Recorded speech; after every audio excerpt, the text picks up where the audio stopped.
We're there to help you get back on your feet. The most important element, though, is coordinating all the branches of government, state, local, and federal. So I know that many of you are wondering what you have to do to claim a $2,000 stimulus check this year. Well, I actually have some good news about this. If you are a senior on Social Security, SSI, SSDI, RRB, or VA beneficiary, here's what I want everyone to know. A new bill proposed by Representative John Larson would bring sweeping changes to Social Security benefits, including further hiking the annual COLA to better reflect costs incurred by seniors. This can mean over $300 each every single month in benefits for all Social Security beneficiaries. The bill is going to really help so many Americans. If it passes, it would also provide an increase for all beneficiaries. That is equivalent to about 2% of the average benefit. And according to House Representative Larson, the bill would also tweak the annual COLA by adopting a Consumer Price Index elderly formula designed to take into account healthcare expenses, which seem to spend a great portion of their income on. Want to do is take a moment to explain the kind of confusing budgetary situation that's taking place in Washington right now. I know you're hearing a lot about it. As chairman of the Budget Committee, let me try to explain to you what we are trying to do and how it's going. For a start, you're ready to get confused because here it goes. For a start, we got a so-called bipartisan infrastructure bill. And let's not forget about Representative Larson. He told Americans that improved inflation protection is going to help older retirees and widows who are more likely to rely on Social Security benefits as they age. So a higher COLA is especially important now, with inflation running so high. As many news sources have reported, the COLA for 2021 was only 1.3%, which means next year's adjustment will rise by more than 4%. We all know that Americans should be receiving an even higher COLA for 2022. Many economists even argue that a higher boost would be needed to fully cover the needs of seniors. Democrats, who control only 50 seats in the Senate, currently do not have enough votes to pass the bill. Not on their own, at least. And they also did not have the voting rights to change Senate rules to get rid of the filibuster. That's due to opposition from the pair of Democratic moderates. But despite the divisions within the Democratic Party, Democrats are still pressing ahead in an effort to send a message about the commitment of the voting rights.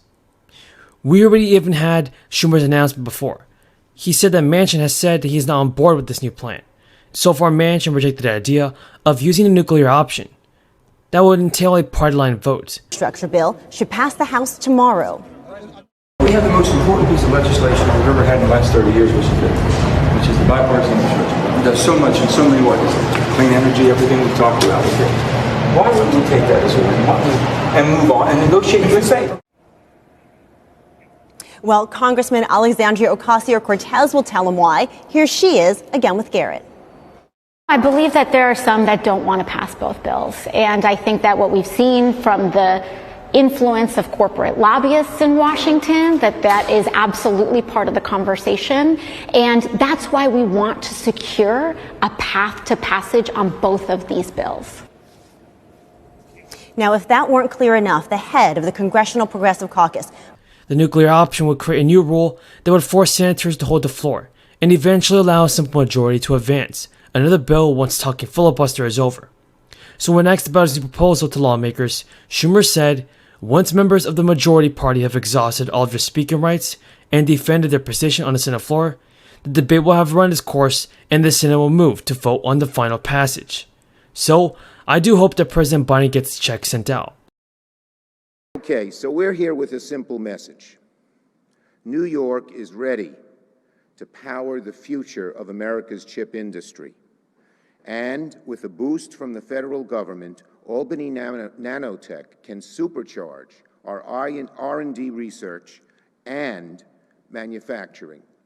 And if we become the hub for the nation's first ever National Semiconductor Technology Center, it will be an amazing shot in the arm, not just for the capital region, but for New York State. And that's what I aim to do, and that's why I asked Secretary Graves to come to see how unique this is.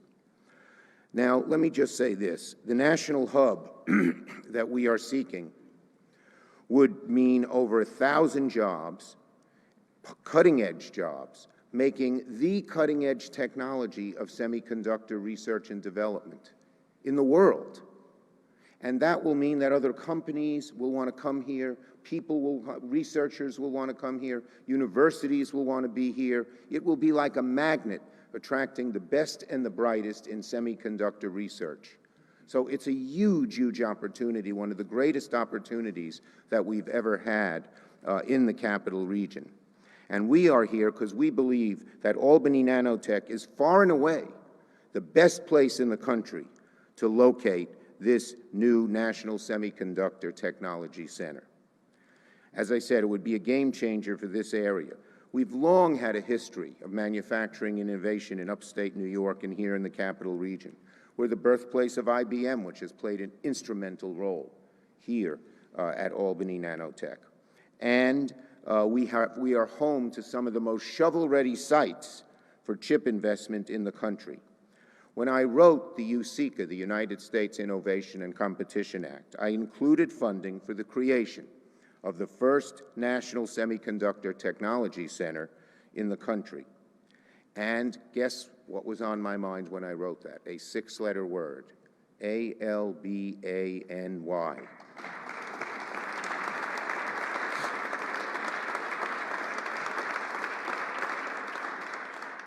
And so when the bill passed, I asked Secretary Raimondo, our great, great Commerce Secretary, to come to Albany and meet with the stakeholders and hear everything that Albany and upstate New York have to offer.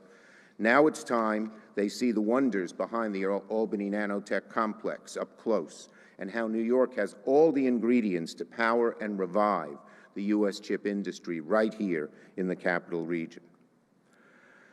So it's time for the Commerce Department to know what we have known for a while, that Albany Nanotech's combination of national partnership, existing infrastructure, and a world-class workforce are perfectly situated to become the nation's first NSTC and bring literally thousands of jobs here to the capital region, both direct and indirect.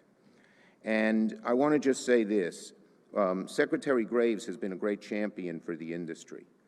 So we're not dealing with somebody who doesn't have great knowledge of what we need, and we are confident, I don't want to put words in his mouth, that someone who has great knowledge of this will understand that there's only one place for this center to be, and that is right here. Let me just say this, he also has experience. He was head of corporate responsibility for KeyBank, and he worked in the economic policy area. He was director for Vice President Biden in the Obama administration. So he has a lot of experience. When you go on a tour here, you see amazing things. They have machinery that makes the most advanced semiconductor chips that is almost no other place.